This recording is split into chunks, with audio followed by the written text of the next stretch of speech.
Kunja Bihari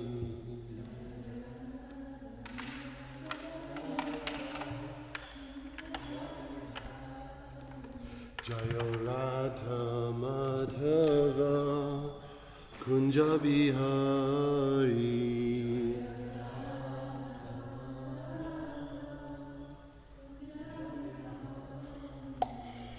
Gopi Janavalabha Girivaradari Gopi Janavalabha Gopi Janavalabha Girivaradari Gopi Janavalabha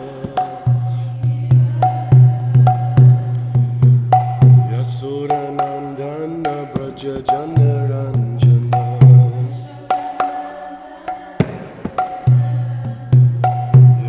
Yasodanandana Braja Janaranjana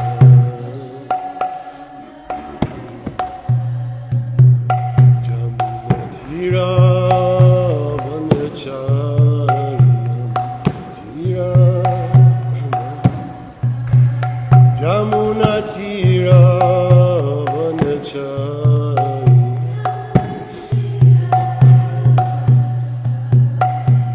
Jaya Radha Madhava Kunja Bihari Radha Madhava Kunja Bihari Gopi Janavalabha Girivaradari Gopi Janavalabha Yasodanandana Braja Janaranjana Yamunatira Vanachari Yamunatira Vanachari Hare Krishna Krishna Krishna Hare Hare Hare Rama Rama Rama Hare Hare Hare Krishna Krishna Krishna Hare Hare Hare Rama Rama Hare Krishna Krishna Krishna Hare Hare Hare Rama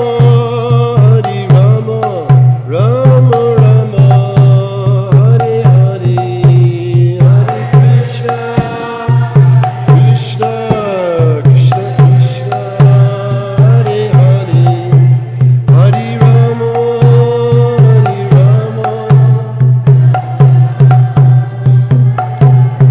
Jaya Radha Giridhari Radha Giridhari Shri Radhe Radha Giridhari Radha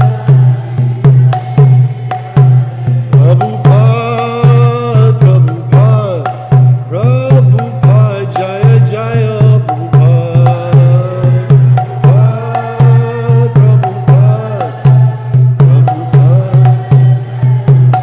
Jaya Gurudeva Jaya Gurudeva Gurudeva Jaya Gurudeva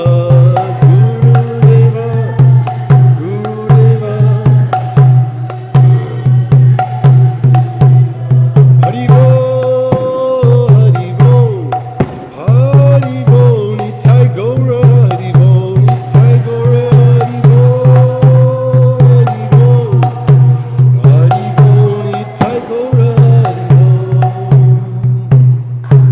Jai Srila Prabhupada Ki Jai Om Namo Bhagavate Vasudevaya Om Namo Bhagavate Vasudevaya Om Namo Bhagavate Vasudevaya.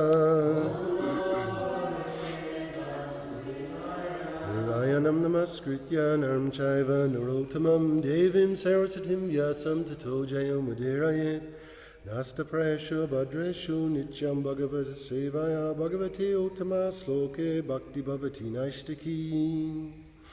So here we are reading from Srimad Bhagavatam, 3rd Canto, chapter 28, text number 32.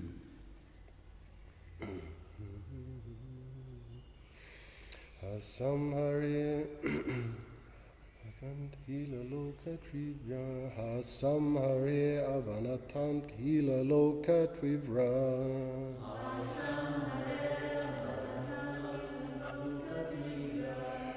Sok Ashru Sagra Vishosanam Atunadaram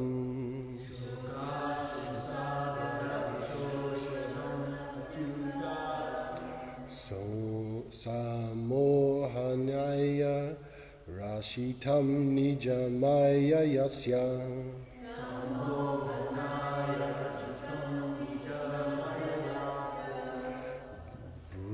Mandalam Munikriti Makaradvajasya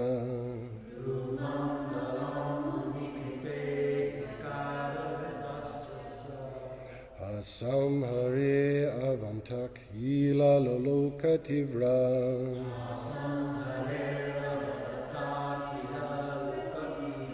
So Kashru Sangara Vishonanam Antyadaram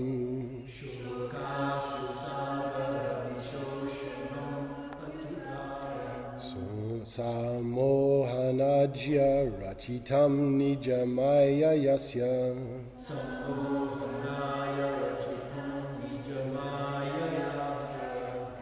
Mandalam Munikriti Makaradvajasya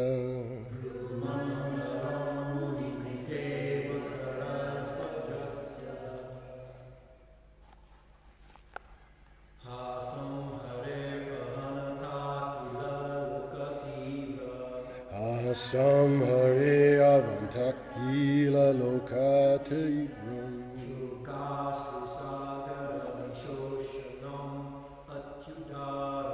Sokashru Sangara Visonanam Antudaram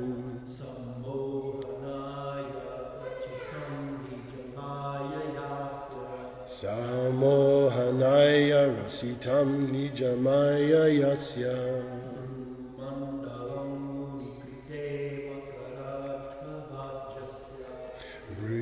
Mandala Munikriti Makaradvarasya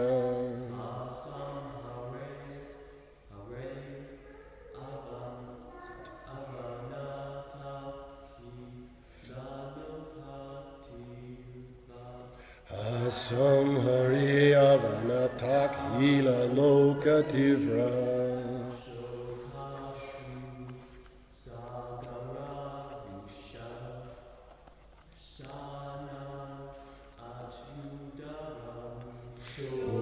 Susagara Sonamatudaram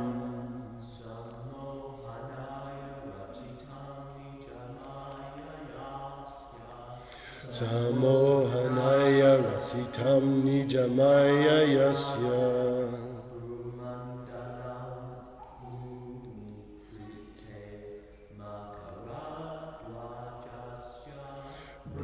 Mandalam Munikriti Makaradvasya.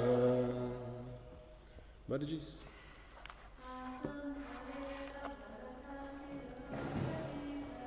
Asamhare Avanatak Hila Lokativra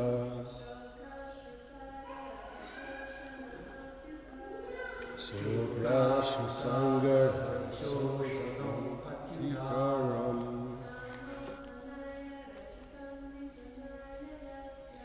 Somonahaya Rasitam Nijamaya Yasya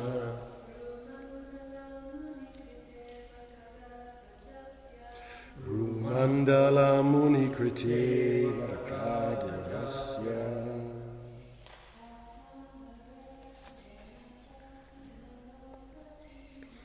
Hasam Hariya Vanatak Hila Lokativra.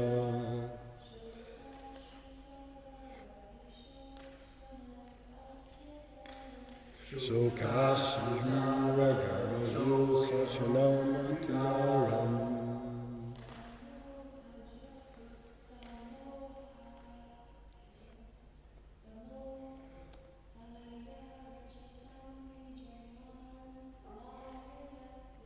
Samohanaya Rachitam Nijamaya Yasya.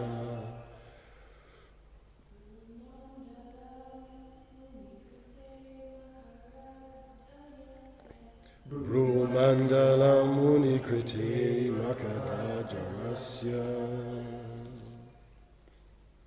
Hasam, the smile, Hari, of Lord Sri Hari. Avanata, bowed. Akhila, all. Loka, for persons.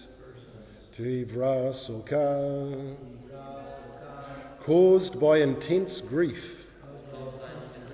Ashru Sangara, the ocean of tears. Risho Sanam, drying up. Ati Udaram, most benevolent. Samohayanaya, for charming. Rachitam, manifested. Nijamayaya, by his internal potency. Asya, his. Brumandalam, arched eyebrows. Muni Kriti, for the good of the sages. Makara Dvidrasya, of the sex god. Translation, purport by His Divine Grace Srila Prabhupada Ki.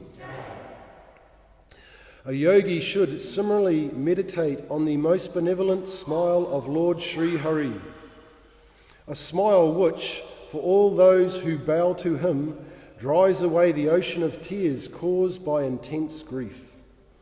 The yogi should also meditate on the Lord's arched eyebrows, which are manifested by his internal potency in order to charm the sex god for the good of the sages. I'll read the translation again. A yogi should similarly meditate on the most benevolent smile of Lord Sri Hari, a smile which, for all those who bow to him, dries away the ocean of tears caused by intense grief. A yogi should also meditate on the Lord's arched eyebrows, which are manifested by his internal potency in order to charm the sex god for the good of the sages. Purport. The entire universe is full of miseries, and therefore the inhabitants of this material universe are always shedding tears out of intense grief. There is a great ocean of water made from such tears, but for one who surrenders unto the Supreme Personality of Godhead, the ocean of tears is at once dried up. One need only see the charming smile of the Supreme Lord. In other words, the bereavement of material existence immediately subsides when one sees the charming smile of the Lord. Jai. It is stated in this verse that the charming eyebrows of the Lord are so fascinating that they cause one to forget the charms of sense attraction. The conditioned souls are shackled by material existence because they are captivated by the charms of sense gratification, especially sex life. The sex god is called Makara Dwaja. The charming eyebrows of the Supreme Personality of Godhead protect the sages and devotees from being charmed by material lust and sex attraction. Yamuna Acharya, a great Acharya, said that ever since he had seen the charming pastimes of the Lord, the charms of sex life had become abominable for him, and the mere thought of sex enjoyment will cause him to spit and turn his face. Thus, if anyone wants to be aloof from sex attraction, He must see the charming smile and fascinating eyebrows of the Supreme Personality of Godhead. Srila Prabhupada Ki Jai. Translation again. A yogi should similarly meditate on the most benevolent smile of Lord Sri Hari, a smile which, for all those who bow to him, dries away the ocean of tears caused by intense grief.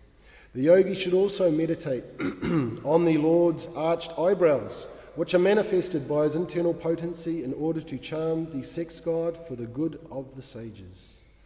Om Magana Tamarandasya Jananjana Salakaya Chakshum Militam Jena Tasma Shri Guruve Namaha. I was born in the darkness of ignorance. By the mercy of my spiritual master, he is kindly forcing open my eyes with the torchlight of transcendental knowledge. I offer my respectful obeisances unto him. Nama Om Vishnu Buddha Krishna Pistavadale Shumani Tamal Krishna Goswamin Namane. The entire universe is full of miseries, so we can't deny that. Whether it's too hot, too cold, whether we're being, there's so many miseries. We understand the three kleshas are there causing us so much suffering. Our mind, oh my God, our mind. So much going on within the mind. What to speak of what is going on outside in the world. So there's plenty of suffering going on there. So you could say that we are crying or tears which are causing an ocean. Our ocean is a salty ocean, right? And our tears are salty. So there's good reason to be crying here. Okay? It's a miserable place. So we can't deny that. Although sometimes we'll have the youth try and tell us that it's not such a bad place, because their bodies are youthful and strong and everything's so good.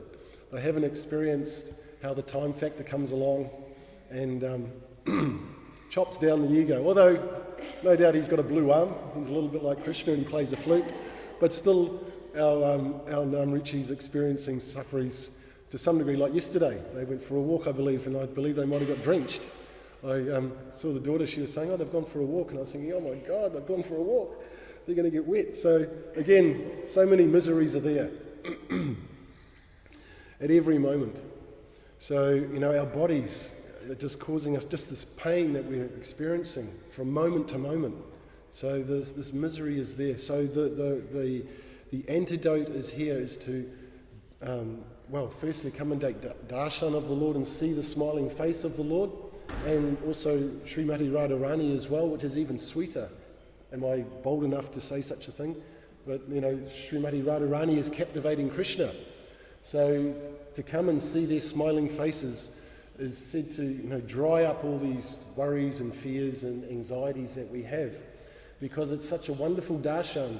Now, initially when we come and we have darshan for the first time, when I first came and had darshan, when it was up in the old temple, I didn't even see Shri Shri Radha. All I could see was Lord Jagannath's big eyes.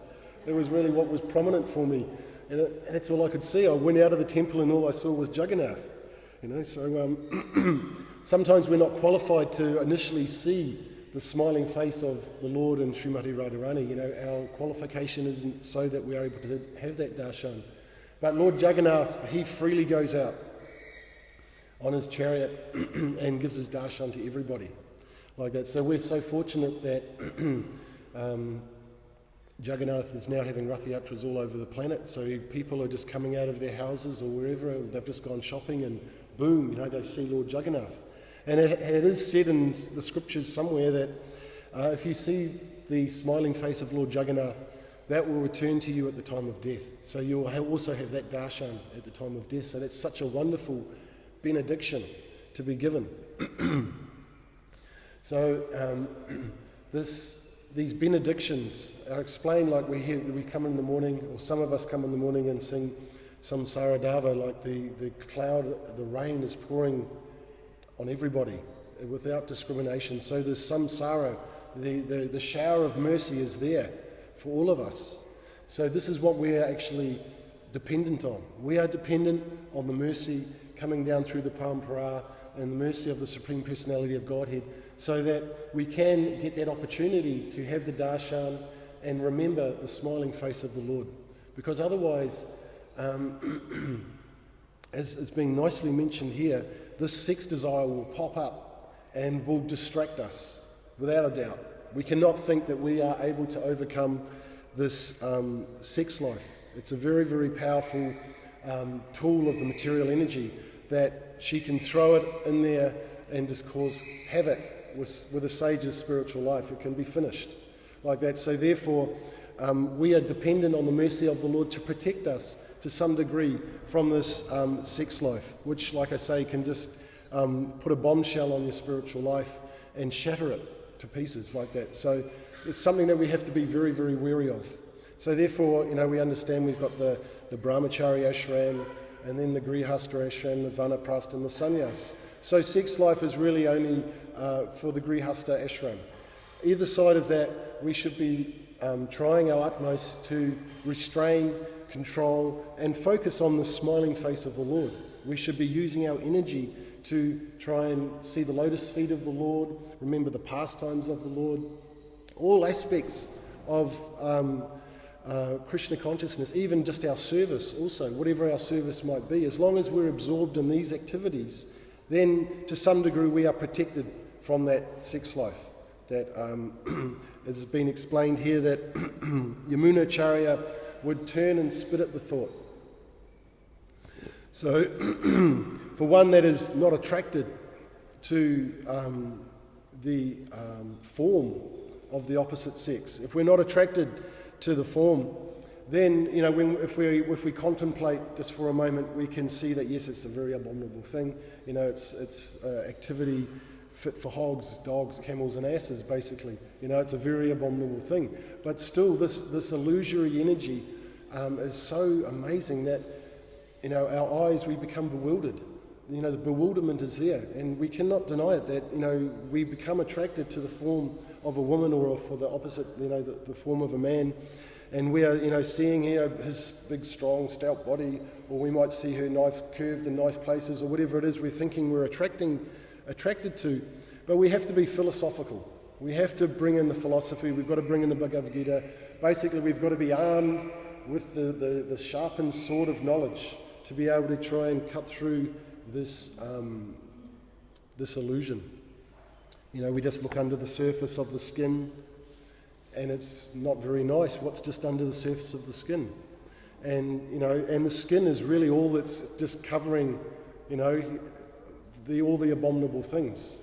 So it's the skin that is, shining, like we hear of Srimati Radharani. She's got a golden complexion, which is the most wonderful complexion. She's golden like that. So that is very alluring for everybody. Even Krishna is attracted by this golden complexion of Srimati Radharani, and it's wonderful. But we are in the material world, where it's a place, we've heard of suffering, and we're crying tears of suffering. So we've got to remind ourselves of what our predicament is. The clock is ticking. It's now 8 o'clock. Soon it'll be 5 past, and we can't buy that time back. So we've got to use our time wisely. Using our time, I've just seen the baby. Sorry, there's a baby and there's a doll. So we've got to use our time wisely. It's very important for us to use our time wisely on a daily basis. Don't sort of plan too far ahead. Just wake up today. How am I going to use my time today? Just worry about today and get through today. It's a big achievement to get through today and be Krishna conscious. So we have to understand the clock is ticking. Death is approaching, basically. It's like we're on a train,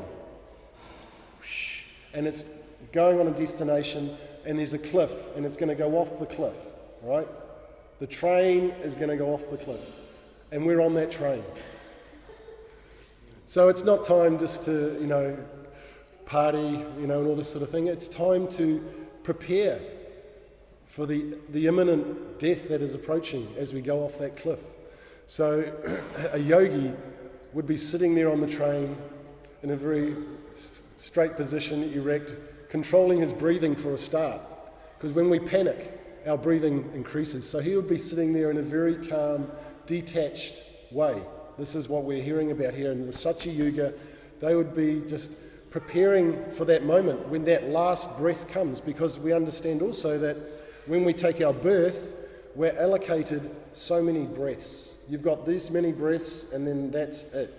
So the yogi, being very intelligent, he's able to control his breathing.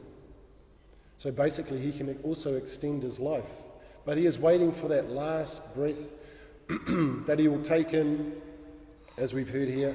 Then he holds it, focus on it, and then let the breath out. And then when he lets that last breath out, he's either going to pop out the top of his head, or he's going to come out through his eyes, or his ears, or his mouth. He will leave his body with that final breath. And that living entity, or that living force, will then, due to the mental state, right, due to whatever one is thinking of at the time of death, that mental state is going to, it'll take it to its next body. So this is the truth that we are speaking of here. We are accepting the Srimad Bhagavatam as the absolute truth. It is telling us our time is limited, we're in an ocean of material miseries, and that we should focus our minds on the lotus feet of the Lord, and in this way we have a good chance when death approaches that we're in a fit state to sail our ship. You know, it says there's favourable winds at the Vedas and we're on the boat, so sail it that way. So this is what we're trying to do. We're trying to sail our boat, focus our mind through our activities, through our words, our actions, on achieving the highest destination, which is the lotus feet of Sri Sri Radha Giridhari. So this is really a great science on not only who we are, how we're not these bodies, but how to book your next destination. It's an inconceivable science, you know, but you have to have, starts with strong faith. You've got to have this faith and this conviction that this is what I want. So I was very lucky. I had a near-death experience and I could see the whole thing unfolding right before my eyes, you know, it ripped out of the body and all the rest of it. So I was lucky that I got to see that, because now I'm fully convinced that my consciousness will be there at the time of death, and whatever my consciousness will be, that's going to determine where I go. So this is what we have to prepare ourselves for. Just by having daily activities, rules and regulations, it keeps us within the boundaries of having a sane mind, so that our sane mind can somewhat remember the pastimes of the Lord. So we're getting close to being able to prepare ourselves for that time of death. So it's a daily thing. We just got to do it daily, and then the years start ticking by. And we don't realise how fortunate we are that our brains have been so-called programmed to constantly think of Krishna. Whenever danger comes, it's Hare Krishna. You know, or, you know, like this, oh my God, or you know, maybe Jesus, whatever it is. You know, we're lucky if these things come out of our mouths when we're facing, you know, calamities. You know, we're lucky that we can, you know, call out these names. You know, generally when I was younger, it was, you know, we weren't calling out these names because we knew of the science of devotional service. It was just our conditioning. You know, we were using the holy names in almost like a blasphemous way. So this is an offence to the holy name. So now we understand the intricacies of the holy name, the offences to it. Then we can become more serious in applying these guidelines that we've been given. So we're all just doing that, trying our best.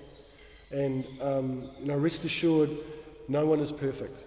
Don't think that you're going to become perfect. Well, maybe you will, but for myself, I can say, you know, 30 years on, I have not perfected it by any stretch of the imagination, but I am just humbly trying to assist the Sankirtan movement. You know, if you can assist the Sankirtan movement in any shape or form, then Lord Chaitanya, Lord Nityananda will assist us on this path. You know, we don't have to be fully purified, although we're aspiring for that. So, you know, don't beat yourself up for coming short of the mark. It's totally all right, but just don't jump out of the boat. Stay in the boat, stay connected to the devotees, and in this way we'll go through life and we'll gradually perfect the science of remembering Krishna. And, you know, we understand, you know, Harinam, Harinam, Harinam eva kevalam, kalo nasteva, nasteva, nasteva, gatya anyata. There's no other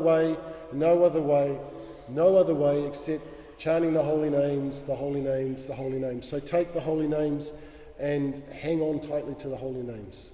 And the best way is obviously in the association of devotees in Harinam Sankirtan, whether it's Friday night in Queen Street, going to the loft, or coming to the temple. Having congregational chanting is very, very beneficial for our heart. It really helps cleanse all those unwanted seeds that are there that keep sprouting up.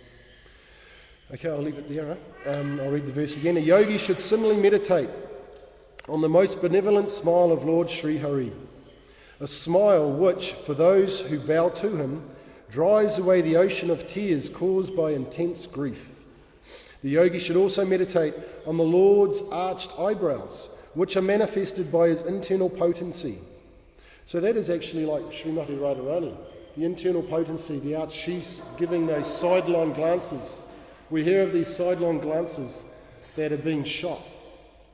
So that's Srimati Radharani's forte, that she can bewilder Krishna with her sidelong glances. So therefore, we take shelter of Srimati Radharani because she is able to control Krishna. So the yogi should also meditate on the Lord's arched eyebrows, which are manifest by his internal potency, in order to charm the sex god for the good of the sages. Jai Srila Prabhupada, Ki Jai. Any comments, questions? I'm sorry I didn't really prepare, but that's just how we just roll with things. Always remember Krishna, never forget Krishna. That's the essence. But we've just got to keep practicing, and hearing. And it's going in, a little bit goes in there, and we're benefiting somewhat from just coming and hearing. A wonderful process. We've just got to take shelter of that process. And gradually, one day our train will go off the end of the cliff. Namrichi? You were saying that no other way of looking at you. Mm-hmm. And so does that mean that other religions will not give you back to Godhead? No, I think a lot of other religions, hallowed be thy name. Christianity is also acknowledging the power of the name of the Lord. Islam. Sorry, Islam as well? Yeah. So the other religions do. So you can go Allah, Allah, Allah, and you're in a very good place. Okay, so I get it. I was thinking like it's just Sankirtan, it's everything. You come together congregationally, and you start chanting Allah, Allah with 1,000 people, you're going to get the attention of the Lord. So it's how to get the attention of the Lord. But also we are very, very fortunate because this Maha Mantra, as we get to understand the Maha Mantra more and more and more, and we read books from previous acharyas, they are explaining what is able to manifest when we are exposing ourselves to the Maha Mantra. Depending on who we are in the spiritual world, so many revelations can be there when we expose ourselves to the potency of the holy name, because we understand that Krishna is saying, he's non-different from his holy name. So when we're saying Hare Krishna, the Lord is present. It's just that we, according to our faith, are perceiving it differently. So for the very advanced devotees, they can enter into like deep samadhi and deep trance, sitting there chanting a japa and what have you like that. We hear of the pastimes of Lord Chaitanya when he was chanting in Sankirtan and falling on the ground, and his body becomes just the whole, he just loses it big time. Because it is explained that the whole Rasa Leela can manifest from this chanting of the Maha Mantra. And, the Rasa Leela, we can think, it's just girls dancing in the forest, but it's the loving exchanges between Krishna and the gopis, that intimate eye contact, the touching of their bodies and the fragrances, the whole thing becomes manifest when you approach the holy name in the right way and you have the qualification. So the whole pastimes of the Lord can become manifest before you. And we hear again with the previous acharyas that this was going on. The 6 Goswamis and what have you, little Krishna would come toddling along with a pot of milk, for them, and he would interact with them on a very intimate level. So we can get to that level if we are able to give up the sex desire. This sex desire is what can lead us astray. If we think we can enjoy through our body and that we are the body, which we all do to some degree, we are on this bodily platform, then that's going to check us from having these internal revelations and seeing the pastimes of the Lord through the potency of the Mahamantra. So we've just got to be realistic, be patient, be kind to ourselves also. Don't beat ourselves up because we're affected by sex desire. Lord Brahma and Lord Indra are affected by sex desire. So, who are we to think that we can be such great yogis that I'm not affected by sex desire? We've got to be realistic, who we are, and then in that way we become humble. We become humbled by our position, that we've been given the opportunity to go back to Godhead through chanting the Mahamantra. We'll take it. We'll take the Mahamantra, we'll take the regulative principles, and we'll dedicate this one life to following this process, and we'll become amazed by the results. I read yesterday the Leela Rita, that when there was disease going around, the Hindus, Christians, and everybody, they used to go through the streets chanting Hare Krishna. Yes. And then it would Cured, yeah, true. So we can use the Mahamantra. Basically, we can request anything from the Lord. We can ask the Lord for anything. It's just we've got to be careful what we're asking for. Because, and ultimately he won't give us something that's bad for us, but we've got to watch our desires. What do we really want? Do we really want to stay here in this material world and come back samsara again and again and again? No, we don't want to come back and take birth again. We want to reach that place which is full of Sat, Chit, Ananda. Eternity, knowledge and bliss. Plenty of bliss, none of this misery stuff. We want the bliss. So the bliss comes when we don't associate with the body. The body is what is causing all the suffering. Our mind is what is causing all the suffering. So we've got to gradually become detached from these things. And the only real way is by chanting the Mahamantra, taking Krishna Prasadam, coming and having darshan, and in this way being patient. Patience is a very important quality also. We've just got to be patient. The Lord can see our endeavours, he can see what we're doing.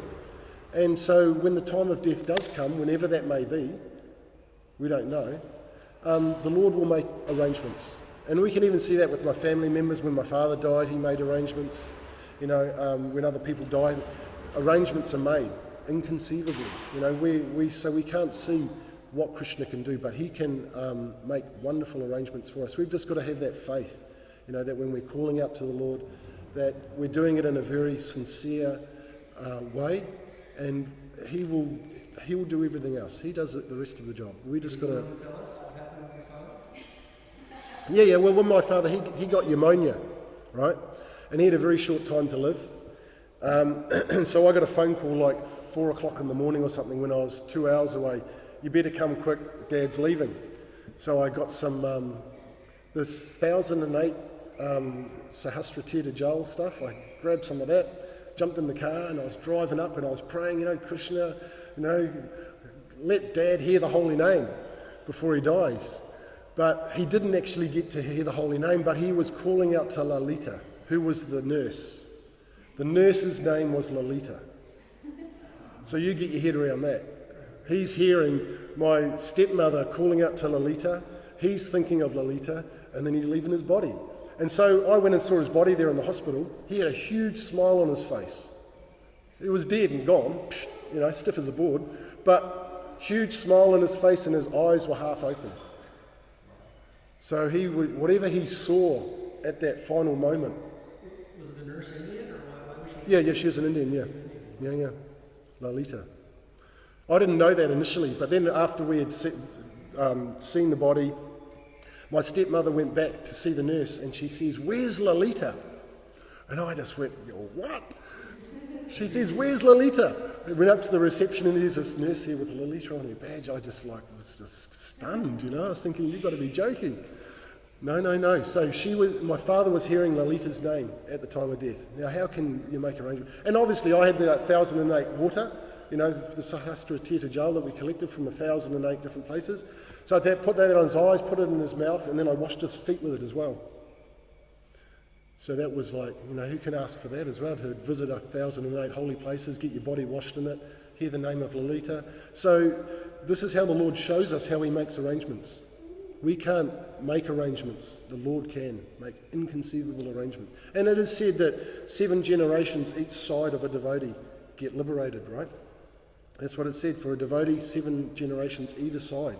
So this is the Lord's mercy. He can do this, so we take that mercy in a big way. So this is the science of how to reach the spiritual world. Just call out to the Lord, depend on the Lord, and he will make all arrangements. Thank you. Jai.